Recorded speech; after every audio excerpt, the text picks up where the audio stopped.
Hi, I'm Heidi Drauschak. I'm a political consultant and a new RVer, and you can catch me today on the Jesse T Show.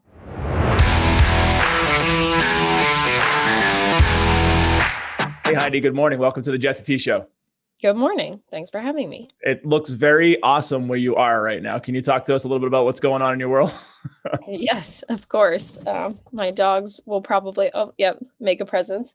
Oh yeah. Um, so I am in Homosassa, Florida, and I am in an RV. We recently sold our house in Richmond, Virginia, and decided to go out on the road for a little bit before we settle back down. And so, yes, we are new to the RV life. We've been doing it for about 6 weeks and enjoying it thoroughly. Talk to us a little bit about what got you into the RV life. So honestly, it was kind of a fluke thing.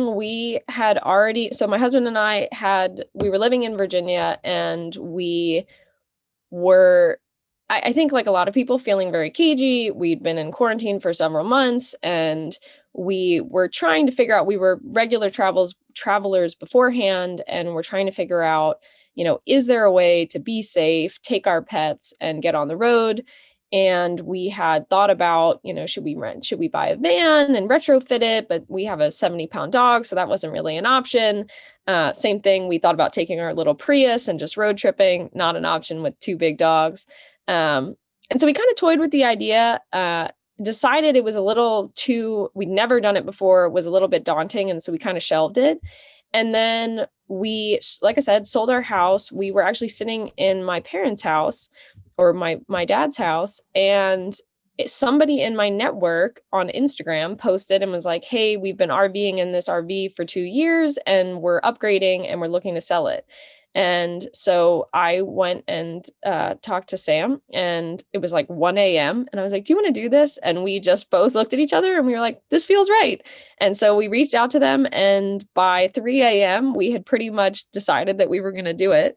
And so we flew out to Utah and picked it up, and here we are. So it was kind of again, we had considered it beforehand. And I think, like a lot of people, we've been kind of asking questions about, like, what do we do in this new world? How do we travel in this new world? But the actual decision happened very quickly. So very spontaneous. But like I said, we've been very happy since. What was the trip like, getting out to Utah, meeting the sellers, and eventually just getting into the vehicle for the first time, and that experience? And also, who drove it first, and was it cumbersome and weird and all that good stuff? Yeah, so we went out to Utah, and Utah's gorgeous.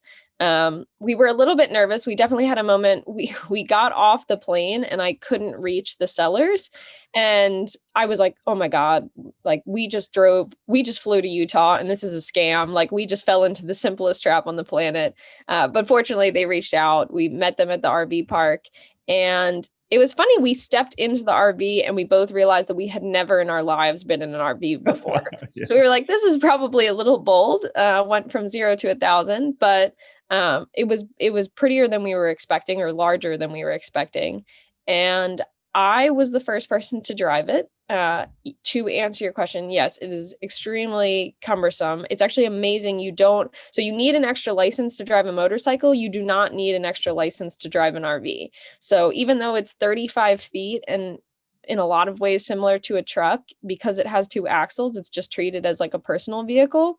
So yeah, we just drove it off the lot, and that was extremely intimidating, because you just take it on the highway. And the biggest thing is, obviously, beyond the bulk, you can't correct mistakes very quickly. Like in a car, if somebody gets out in front of you, you just slam on the brakes. If, you veer a little bit, you can veer back. But when you're carrying 18,000 pounds, braking takes like a quarter mile, veering takes like a lot of weight. And so that was, I think, the biggest thing to get used to, just because you have to be a much more defensive driver.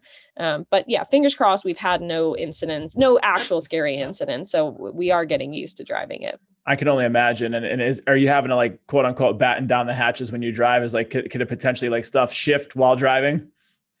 Yeah. So that has been definitely part of the journey, is learning. It's learning how to, when you get to a place, very quickly unwind, and we open up the side and we have all of our things. But yes, on the reverse, learning, okay, how do we make sure all the dogs are positioned and our cat's okay? And, none of the glassware is going to shatter when we take a turn. We made the first mistake. We mostly haven't had any problems, but the first time, we have a little pantry, and the first time we drove at any serious length, we took a turn too sharp and the pantry door flew open and all of our pantry items just came Oh crashing no. out. And so we were like, okay, like lesson one. So a lot about the RV has been like, things go wrong, take it as a lesson, don't do it again. So we've been learning.